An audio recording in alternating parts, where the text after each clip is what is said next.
Hello, friends, benders and non-benders alike. Welcome to Braving the Elements, Nickelodeon's podcast about all things Avatarverse. I'm Janet Varney. And I'm Dante Bosco. And I think it's a good time for everyone to just think about jumping back about 45 seconds and just take a moment to just really bask in how awesome our Braving the Elements theme song is. Right, Varney? Absolutely, my friend. I definitely never take it for granted that our podcast has a theme song that is just as fantastic as the rest of the music in the Avatarverse, and there is a very good reason for that.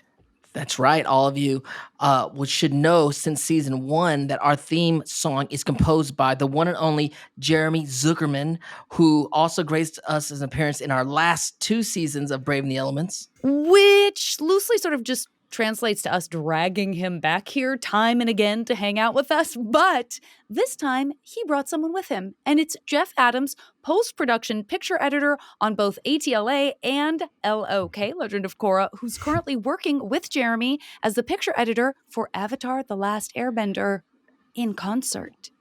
Yes, welcome back, Jeremy and Jeff. Welcome to the show. Welcome to the show. Thank you. Yes. Thanks. Good to be back. Thanks for joining us, Jeff. We have so much to talk about, but Jeremy, we got to get some more details on the live music tour. Yeah. Okay. So we have a world tour that's going on. It's going to be with a full orchestra and some special soloists. Hong Wang, who is a Chinese multi-instrumentalist who played all over Korra. He was like a really big part of the sound of Korra. He'll be touring with it. And my teacher from, 18 years ago or something, Celia Liu, she'll be playing Gujin and Pipa. And she'll be touring with the show as well. And there's going to be, of course, this incredible visual element, which Jeff Adams created for us. Super gorgeous and very special and unique to this concert experience. Amazing. And you guys will be premiering in London and going around the world. Starts in London, then Paris, then back to the US, New York and San Francisco. And then they just added Rotterdam and Dusseldorf and Berlin and Perth, Australia. Originally it was just like one London show, and now it's 3. I think they might all be sold out, the London shows. Seems like there's Jeremy, a lot you're of a rock love in star. London. You're a rock star. It's Avatar, the Avatar fan base is just incredibly passionate.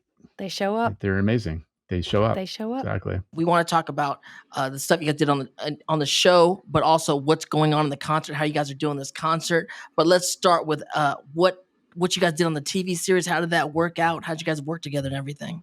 Well, we worked pretty independently. Although I saw all of Jeff's work because I would get the final picture, and it was always like very musically edited.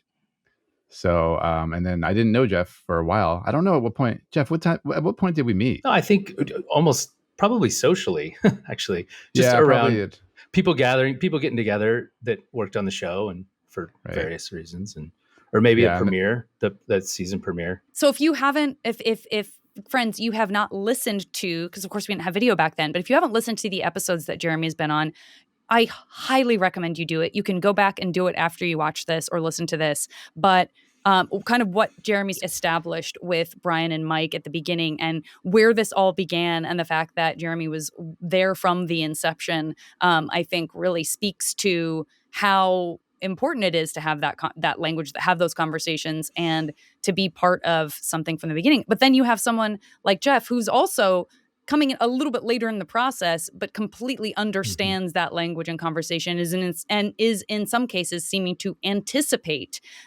things that haven't happened yet, like when Jeremy adds his music. So everything about that feels very of the whole, and it feels very like bigger than the sum of its parts, which is extremely Avatar. So that's perfect. In season 1, we had Jeremy on with Rishi Hirway and from Song Exploder. We had a great conversation about the early days, like we just talked about, and then also shout out to Ben Wynn, who is on another episode of season 1. Gotta listen to that as well. So much juicy, great sound stuff that comes from that episode. And then season 2, Jeremy, you came back for the more music stuff, including a lot of songs and characters. This sort of diegetic, I think is the word I'm looking for, music in the series. We talked about Leaves from the Vine. We talked about A Tale of Two Lovers, which many of us think of as Secret Tunnel.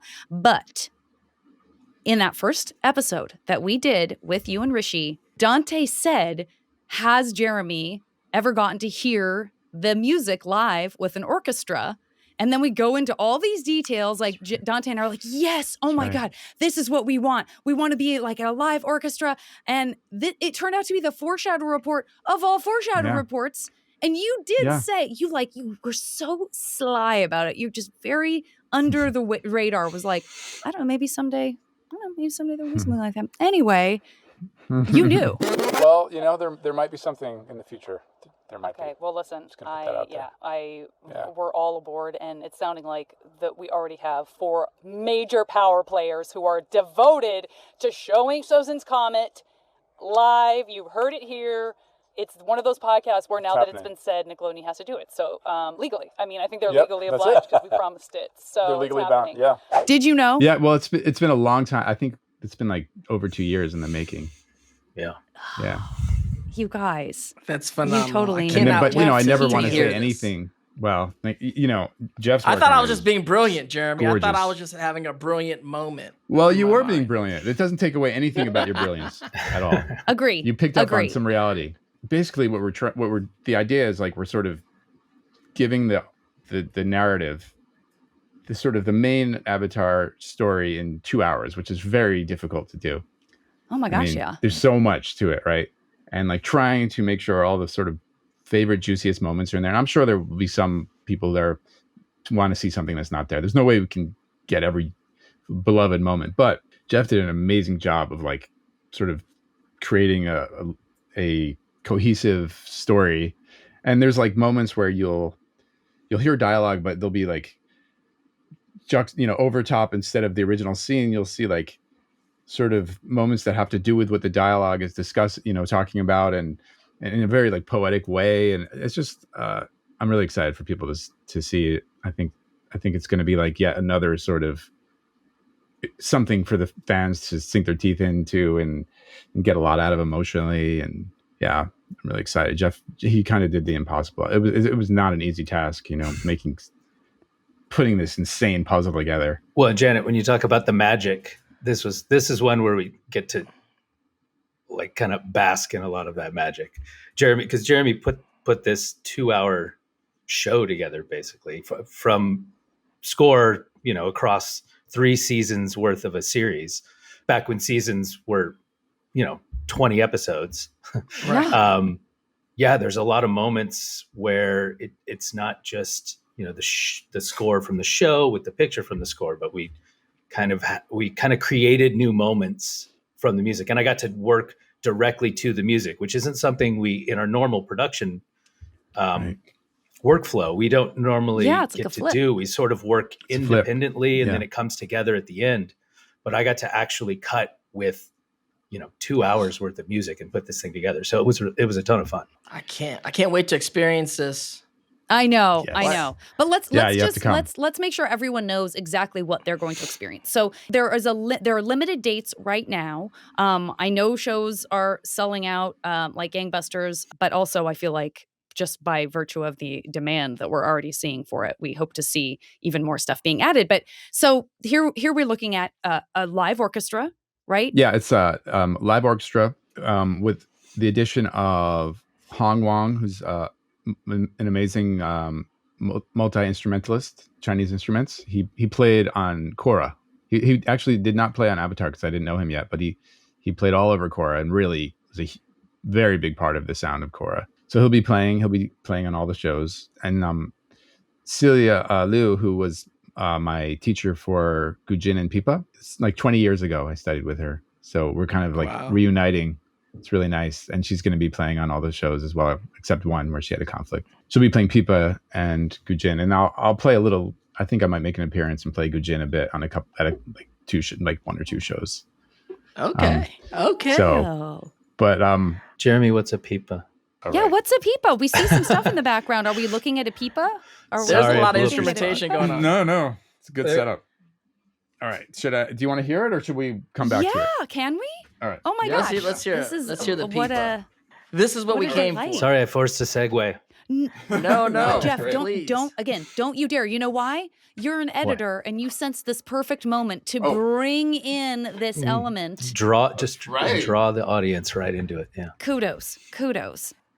Okay, this is very cool. We have not seen a pipa played. I mean, we've heard it. We all have heard it many times, Yes. especially those of us who have watched the I don't series know if over I've and seen over a and over because we pipa love in it so real much. life. So it's got 4 strings, and you actually play it. You know how with guitar, most people know you like pluck inward.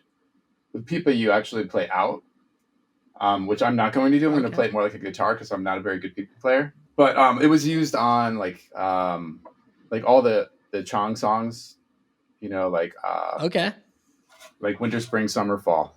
I'll play that one because that's.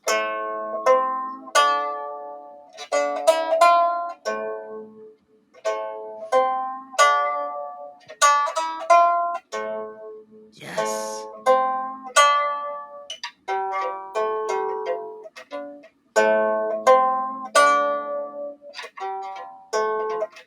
But Cave of Two Lovers also had a little of that. Yeah. There was a lot. There was like Secret Tunnel, but I don't really remember it. There's all the songs. Don't worry, all the everyone songs else were does on. for you. Secret tunnel, through the mountains, secret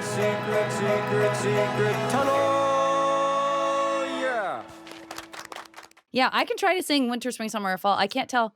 I feel like it might be that weird low, too low or too high. But You know yeah, what? It is actually in Yeah. a different key than the original. It's Yeah. a third minor third higher than the original right now. I tuned this down for the original. Winter, Oh, So spring. amazing ears.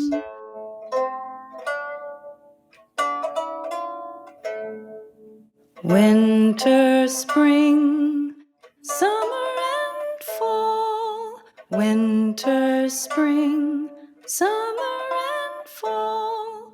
4 seasons for love. 4 seasons for love. Oh, Cool. I love that.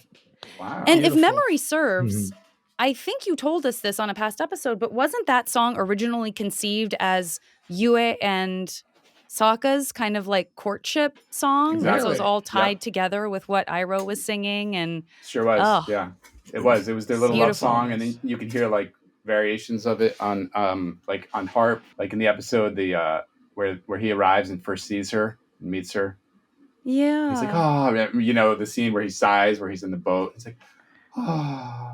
Quick question, Jeremy. Like when Jeffrey, puts it and said, I need like 15 seconds of this song or something like that. And then you write like 15 seconds, but you have a full song. You have like you may have like a orchestra of a song, but you're only No. taking 15 seconds out of it, or how's this working? That's a great question. I think a lot of people assume they're like fully fleshed out songs. So like when it comes time to perform them or do a soundtrack, it's like they're like 30 seconds, guys. Like all those little like Chong songs are like that's what they are. Yeah. But like, we need a it. 2-hour show, Jeremy. He's like, Yeah. can we Exactly. embellish on that, that was- 30-second song you wrote? There was some of that for sure. Oh, cool. Or like having to make transitions or extend certain cues. Yeah, that was partly I think why it was so much work.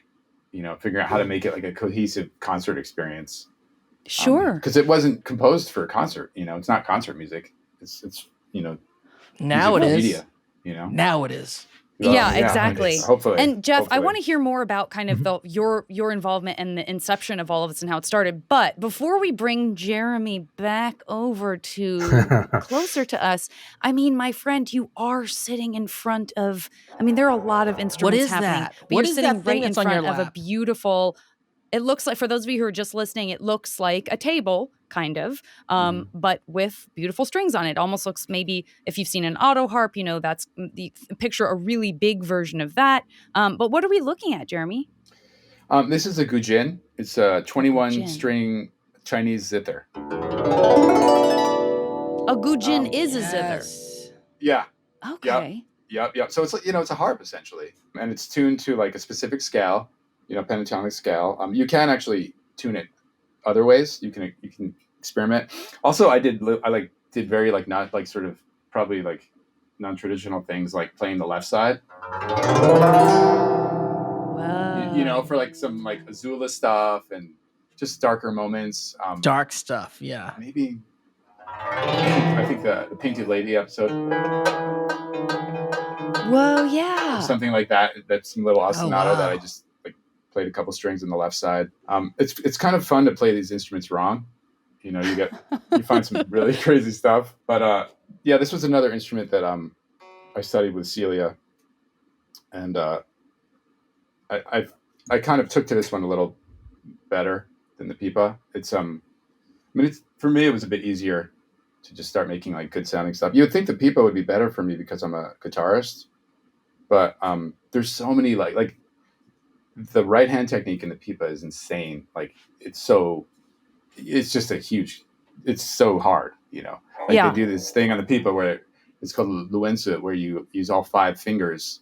You do these like tremolo rolls, and they're supposed to sound, each finger should sound like the same. Like the thumb should have the same tone as the pinky, you know. And so you're sort of like plucking in the same spot in the string and you have to sort of compensate like a little harder with the pink, and you got to keep it even, and it's very fast. And I never got good at that. So Well, it I was almost like, all seems right. like it's that thing where you have to unlearn. Like the thing you're better at, sometimes it's hard. Like people say that Yeah. snowboarding and skiing, people are like, if you've never skied, you're going to be much better at snowboarding than if you're a skier, because all your instincts are to do these certain things you've been well trained to do. And then someone's Yes. sitting there saying like, okay, throw all of that away and Right. do it the complete opposite.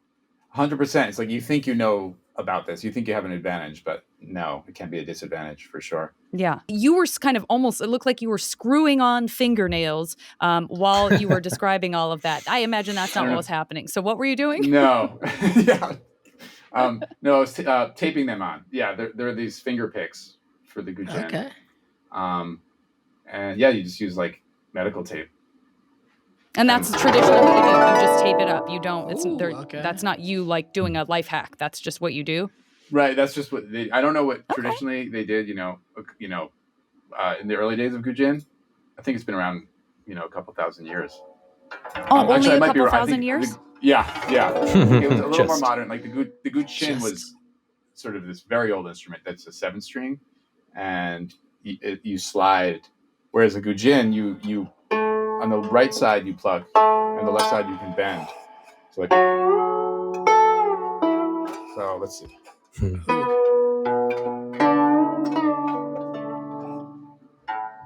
It's very hard to play when you're nervous.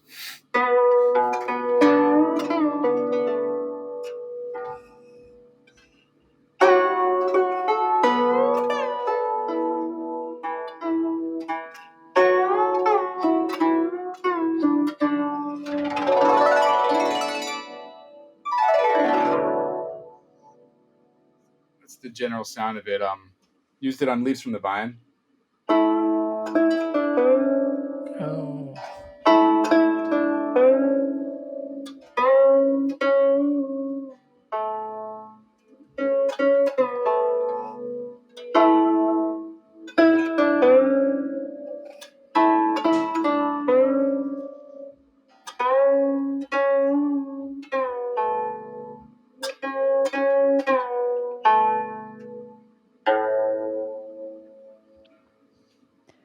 Whew.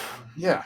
Cave of Two Jeremy- Lovers. Gets you. Just We gets should you have right told you here. we have It you have to does. give us warning if you're going to play Leaves from the Vine, because that one took me by Oh. surprise, and I immediately started Oh. crying, as I do every time Oh. even those words come up. That was so Um, beautiful. Thank you. If you hear those songs, it just reminds you of the music of the show, and I'm so excited for fans to experience this concert because, a lot of times in film and television, music is not the forefront of the storytelling. It's a lot of the visuals or the acting or filmmaking and whatnot. So Great point. having this music being the forefront of it, because music is the entry, the entree into this world, and in Avatar and things like great shows like movies like Star Wars or Harry Potter, and you don't really always realize that. And to step in this show and to get to see music being the forefront, it's going to be, I think, I can't wait to experience it myself, and I can't wait for all the community out there to get to experience this and to see the visuals and how you're explaining it to be the whole show. And I can't wait to just really experience this. I think it's going to be an experience. That's how I I couldn't agree envision more. what Talk it's gonna about be. immersive. Talk about immersive. Yeah, I mean, I already am emotional. Like, I'll get emotional when a kid's band is marching in a parade. Something about just live music and human beings. Like, I always say that Yeah. music Yeah. is the thing that I lean on when I'm like, are we going to destroy ourselves? Like, what are humans doing? What are we doing?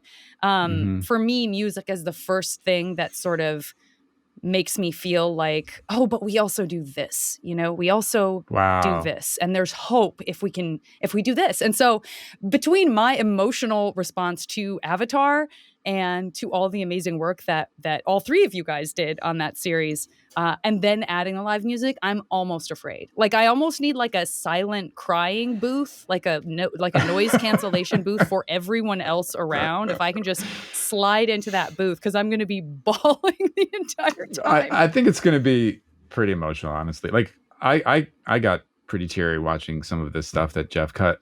Like, there's some, I don't want to give away much, really, actually. I want people to be pretty surprised, but I feel really good about like being able to sort of capture the feeling of Avatar, which is like this painful, beautiful, joyous, it's just overwhelming, kind of ball in your chest. I think you're right. The feeling. I think that's what the music is. The music is the feeling of the show, and not the words, and not the intellectual part of the show, but just the feeling of it. And I can't wait to feel that. The writers and Brian and Mike and everyone on this show did a really good job of like allowing the space for that like subtextual emotion, and like they were just it was so well crafted in that sense, and I think that's like the thing that like really just still is the reason why it's like still beloved all these years later, which is amazing to me. It's not an easy thing to do. And now you're saying it's a 2-hour show. And so, Jeff, when you came into it, was the music already set? How were you a part of it? How did you kind of create the visual storyline of what was going on? Yeah, the Jeremy really, he had it laid out all, all these musical moments. And like he said, if you go back into the series, these musical moments aren't necessarily drawn out at any length. They're often vignettes, and they, 20-second, 30-second pieces, a minute here and there. But and he created a way of pulling these things together to create, an arc. And we've actually split the concert up into kind of 3 books. And so each kind of has its own arc, and then there's, the big arc of the show. So yeah, again, without giving too much specifically away, it was sort of a dance between, are we cutting a moment directly from the show to the score, or are we sort of creating a new almost collage visually to go with the music? Like, what story is the music telling? And yeah, again, this was that sort of a unique opportunity and a really great experience for me, in that I get to cut to Jeremy's music and pull from what I know the music is saying from knowing the show, but also sort of create almost new moments, and always trying to keep in mind, the emotional, where we're pulling from emotionally in those musical pieces, and try to, recreate that visually. I have the footage for the entire series, that I'm pulling from. So often I would go down these rabbit holes, and I was rewatching. I would catch myself. I'm trying to cut together this piece, and I want to get out to Jeremy so he can see it, and I just go down this rabbit hole just watching the show again. Yep. And then also, we have this. It's this 2-hour show. I would be watching to pull for a very specific piece. And they go, oh, you know what? That could really work in this other piece. And trying to keep myself focused instead of jumping back and forth and plugging in moments. But yeah, it was a really unique experience that way. And and also just getting to work with Jeremy like this. We haven't really collaborated, if you will. Yeah. And it was a ton of fun to collaborate with. So much fun. him. So there is back and forth happening where you are sending pieces to Jeremy and saying, like, how do you feel about this? Is this working? Yeah, exactly. A lot of back and forth. Yeah, it was really collaborative and really fun. Like, it was really unique, this experience.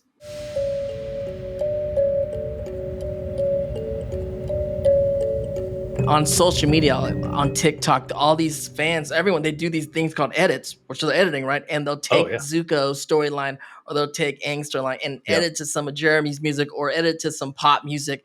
And you get to see the fans taking, like you said, like the whole, whatever they have on DVD or whatever, and cutting it into this thing. And this is what I'm imagining, which we're going to experience some of these things. And then the other thing I was thinking about it, because you guys are like us, as we're going back to the podcast now, it's like, since we all worked on it so many years ago, it's kind of like having these deja vu moments of those times in our lives and the people we were working with, or what was going on with us personally. And then on top of it, how brilliant the show ended up becoming and impacting the world. Did you guys have those same feelings going back to this, this thing that we all worked on so many years ago and bringing it back now? Did it like just bring up some old memories and feelings of working on it originally? Definitely. Yeah. Absolutely. Like, reminded me of things I had completely forgotten about, or like, Ben Wynn and I, when we were the first season, we worked together in like one space, and Ben was the reason. Actually, Ben had a lot of very cool instruments that he brought to the table, like the kalimba. Ben was like, let's use this kalimba, because we actually collaborated on the music for the pilot. Will you remind people what the kalimba is? Oh, I have one right here.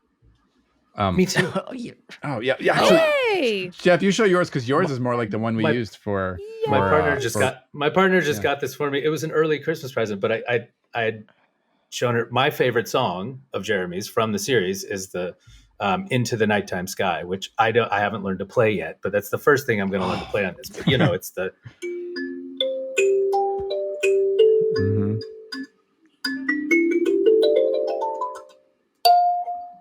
Yeah. But Cool yeah, instrument. I'm sure Jeremy could just whip out Into the Beautiful. Nighttime Sky, but Not on this I was one, really, actually, 'cause I'm really excited about having it.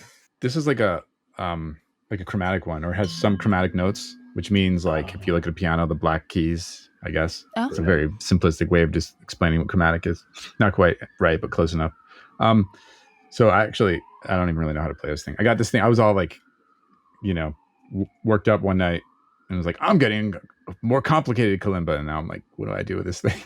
Oh, why it's got the two layers? Yeah. Yeah. Play jazz Guys, kalimba. there's even, like- Jeremy. A little jazz kalimba. Oh, I There should you have go. practiced. I wish I'd practiced. I would have Oh, been able man. to play Into the Nighttime Sky. Sorry. Next time. You started it. I felt it. I felt that in there. I could hear it. It's There's one of even, those things, though. You just start playing with it, and it just feels. You can just feel that song coming out. Yeah. Well, my daughter actually figured it out. She's about to turn 14, and my son who's 11, he was like, play dad the Avatar thing. And I was like, what? What's this? What's going on? And then she's like, Nice. is this right, Dad? And she started playing it, and it was right. And I was just like, that's pretty good. That's good. Oh, yes. So surreal. Oh, So surreal. That's Like beautiful. my early, That's beautiful. when I was 26 or whatever and came up with that, I never would have thought of the possibility of having 14-year-old daughter playing that back to me. It's someday. Whew. Yeah. Are your families cool. going to get to see the work that you did, you guys? Like Yeah, the they're live going to come touring to show? the premiere in London. Yeah, they're going to come to London for the premiere, and then I think we're going to go to one of the San Francisco shows too. I'm trying to go to London, so at least. So. Oh, we got to get Yeah, you. you Gotta got go to London. We got to get you to London. Gotta go Yeah. to London, Chef. there. Listen, everyone knows because we made this happen from just our conversation about it 2 years ago. That's right. We manifested it. If we say it's going to happen, it's going to happen.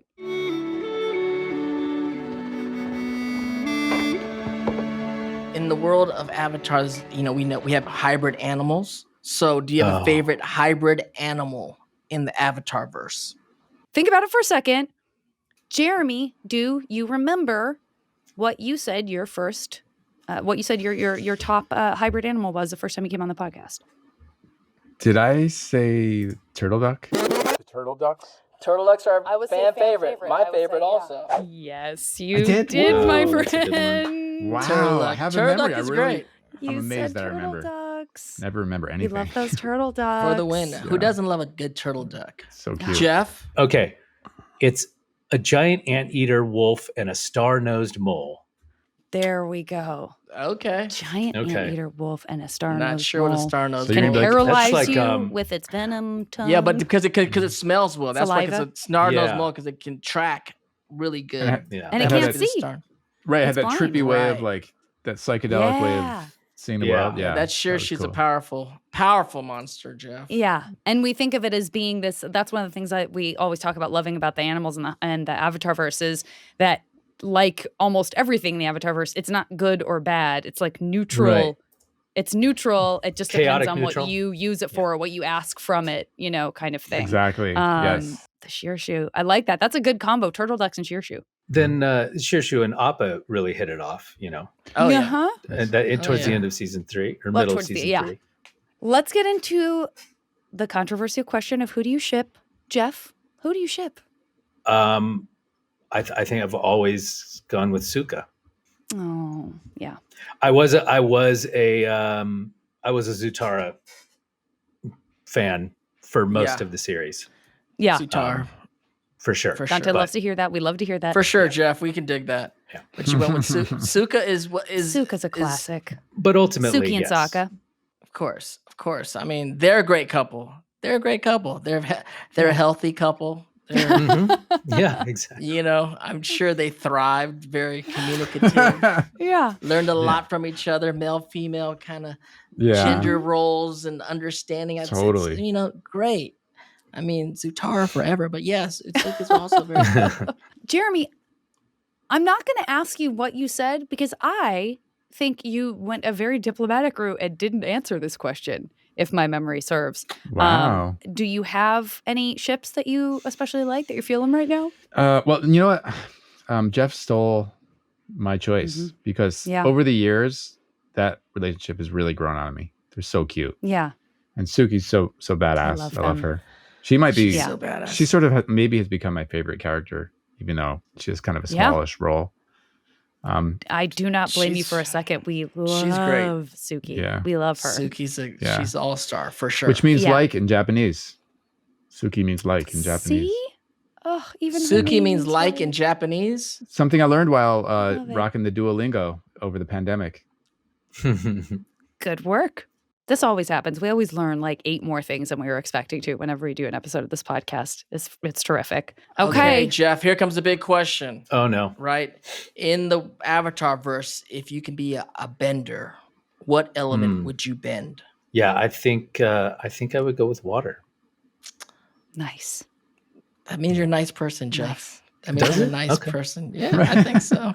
I don't know. We just Icicles? finished talking about the I- puppet master. We icicles? just talked about Right. bloodbending. Except for Hama. Yeah, Except for bloodbending and Hama. icicles. Never trust Hama from the Jump Street first time I saw her. Don't know. He's dichotomous. I wish I No, could say it was just dichotomous Hama guy. who did some blood bending, but Yeah. Wait till we get to Korra. Wait till we get Yeah. to Korra.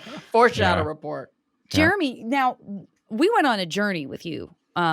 Yes. Causes me to suspect you may be an avatar, but we went on a journey. We did landed on one specific thing.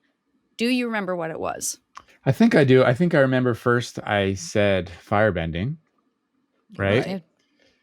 Which I appreciate. Then You did? I realized it was probably more airbending because music Yeah, is like bending air. Music, Yep. That's what I remember too. And are you standing by those today, or would you like to introduce any of the other elements?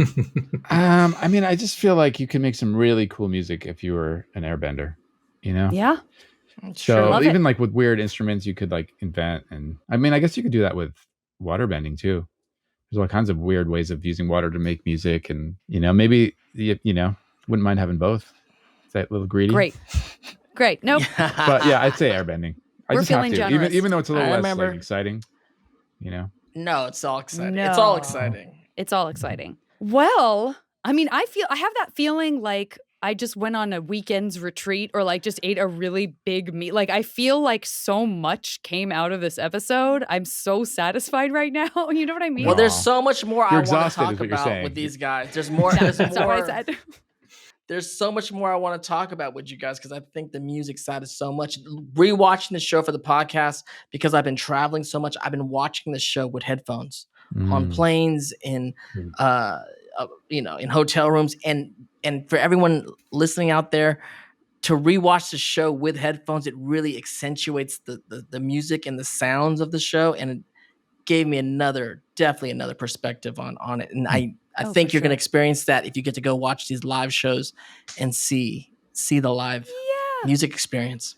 And I would just add to that and say, if you know an editor and you have the opportunity to go and sit with them in an editing bay for an hour, you will realize that they are the biggest heroes of True. television and filmmaking.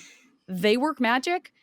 And there are movies that if you have this sneaking feeling like I could have liked that more, or there was something about it that didn't sit right with me, I can almost guarantee you it was in the editing. That is so important. It's where the meal gets made. Timing is everything, and it is a slog if you are a person who has a short attention span. So go in there, and I swear to you, if you have an opportunity to do that, any of you, go do it, and you will every time you meet an editor, you will be like, oh, you are a bender, like you're a story bender, frame bender. Yeah, Frame you're a bender. frame That's bender. cool. Yeah, So that's cool. the idea of putting like two of the most important components of making a story sing, if you'll pardon the expression, into one live show that's just delicious. I can't wait. Wow. I can't wait. Congratulations to both of you. Thank you. Thank you. Thank you for manifesting this. Yeah.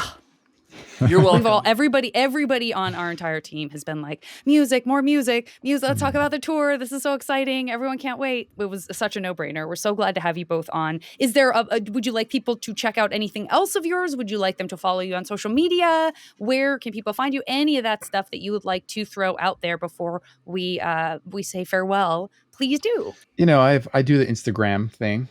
That's about it. So you can like get updates about the tour, and if there's new shows announced, you know, you should follow me probably. Or I think the Avatar the Last Airbender account also posts stuff about the tour. My handle is Jeremy Zook, Zuck.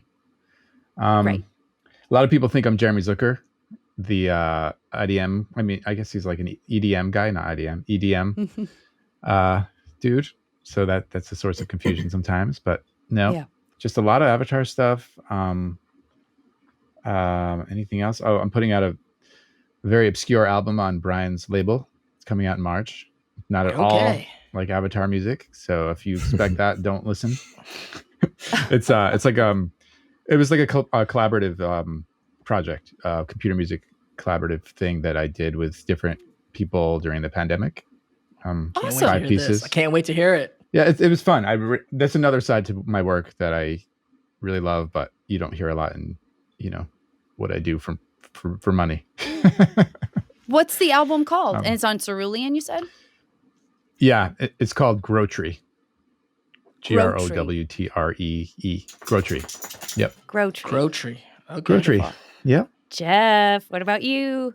I unfortunately, I'm not on social media. Because you're too smart busy man. being a rad editor. The only thing I have, the only thing I have really coming up is I'm going to be working on some stuff for the, you know, in the Avatar universe, coming from Nickelodeon. So, in the We future, were hoping so, but we were That's what people scared. want We to don't. hear. We never know That's what we can people want to ask. hear. yeah, I don't. There's not much Yeah. more I can say about that, but Great. but I'm really You're excited in the fam. to be back in that universe. Yeah. Awesome. Yeah, so. So Exciting. good. Awesome. So good. Yeah. As usual, the Avatarverse is in safe hands across the board. This is very exciting. Everyone, thank you so much for checking out this episode. That's it. Did you know you can hear bonus episodes of our award-winning podcast? Subscribe to Avatar Braving the Elements Premium on Apple Podcasts for early access, exclusive content, and ad-free listening. I'm so excited!